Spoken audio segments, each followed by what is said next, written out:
सभी मित्रों को अमलेश सिंह का प्रणाम। आज हम उपस्थित हैं आप लोगों के समक्ष हिंदी भाषा के महत्ता को बताने के लिए। सर्वप्रथम यह बताना चाहते हैं आप लोगों के बीच कि किसी भी स्वतंत्र राज्य की अपनी एक राजभाषा होती है जो कि उस देश की गौरव होती है। राष्ट्रीय एकता और राष्ट्र के स्थायित्व के लिए राष्ट्रभाषा का होना बेहद ही अनिवार्य और महत्वपूर्ण माना जाता है। स्वतंत्रता प्राप्ति के पूर्व ने देश ने यह निर्णय लिया था कि स्वतंत्रता प्राप्ति के उपरांत देश की भाषा हिंदी को राजभाषा के तौर पे घोषित की जाएगी। स्वतंत्र भारत की संविधान सभा ने 14 सितंबर 1949 को हिंदी भाषा को भारत संघ की राजभाषा के रूप में मान्यता दे दी।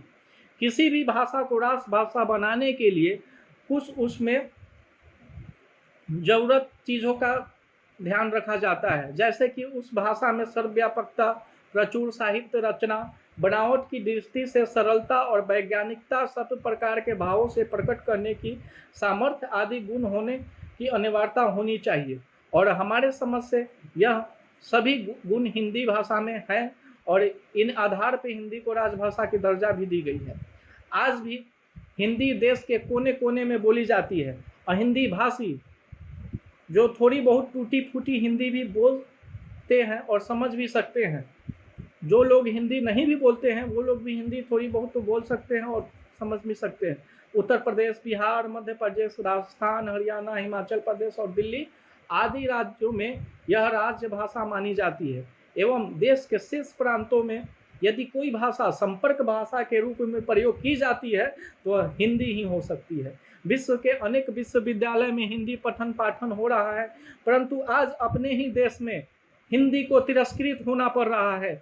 विदेशी मानसिकता के रोग से पीड़ित कुछ लोग आज भी अंग्रेजी के पक्षधर और हिंदी के विरोधी बने हुए हैं। ऐसे व्यक्तियों की कमी नहीं है जो हिंदी को अच्छी तरह से बोलना एवं लिखना जानते हैं, लेकिन वे लोग अपने मिथ्याभिमान का प्रदर्शन अंग्रेजी बोलकर दिखावा करते हैं, चाहे वो सरकारी व्यक्ति हो या आम नागरिक हो। यद्यपि सरकारी आदेशों में यह प्रचारित की गई है कि अपने सभी कामकाज को हिंदी में कीजिए, लेकिन उनमें यदि कोई पत्र हिंदी में लिखा जाए तो उसका उत्तर अंग्रेजी में मिलेगा। यह देश की आज भी सबसे बड़ी विडंबना है। आज देश के प्रधानमंत्री या राष्ट्रपति भी, चाहे वो किसी देश के हो, वो कहीं भी जाते हैं, वो अपने मातृभाषा को नहीं छोड़ते और अपनी देश के राजभाषा को ही बोलते हैं। परंतु हमारे राजनेता अन्य देशों को छोड़िए, अपने ही देश में अंग्रेजी को बोलकर अहम की तुष्टि करते हैं। संसद में भी प्रश्न अंग्रेजी में पूछा जाता है तो उसका जवाब भी उत्तर में दी जाती है। यह विवाद रहित सत्य है कि व्यक्ति के व्यक्तित्व का विकास अपनी भाषा के पठन पाठन से होता है, अन्य किसी भाषा से नहीं।